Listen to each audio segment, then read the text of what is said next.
El pueblo de San Mateo Texcayacac tiene sus orígenes en los primeros pobladores de esta región lacustre, ubicado junto a la laguna de Chiconahuapan, que lo formaban muchos manantiales.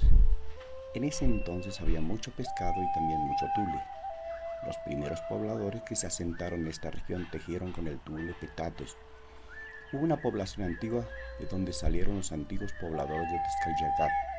Allí vivieron desde tiempos remotos los llamados Matlatzincas. El conquistador Bernal Díaz del Castillo, en el libro Historia verdadera de la conquista de Nueva España, lo señala como Tulapan, sobre el tular.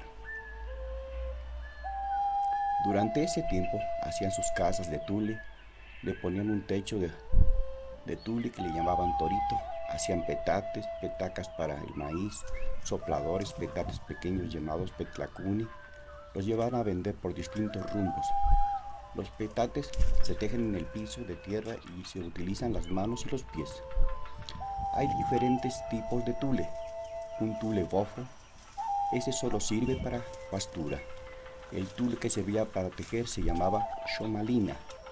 El tule que se rompe, kutunquituli. En esos tiempos el petate servía de mortaja para envolver a los muertos. El petate servía para dormir y también para servir la comida, se llamaba tlapestli. En la laguna de Chiconahuapan había parajes donde se podía cortar tule. Uno de ellos era Tulimanía, cerca de Almoloya del Río. En esos tiempos iba a cortar el tule y se lo llevaban en trajineras.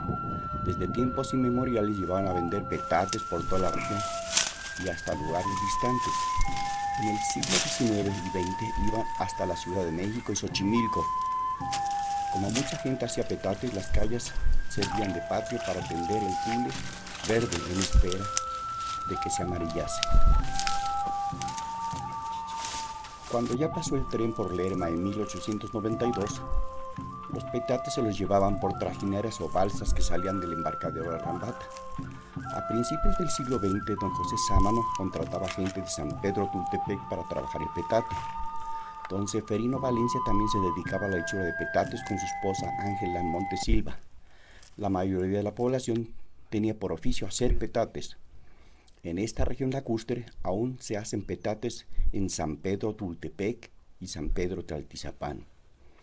Este oficio de tejedoras era principalmente de las mujeres. En 1983 inicié entrevistando a los que conocí: Juana Laos, don Abelino Alonso, doña Mercedes y su esposo Montaño, doña Raquel Ramírez y don Juan Vázquez, doña Chucha, doña Marcelina y doña Paula Cortés. Es la última sobreviviente de esta tradición casi extinta.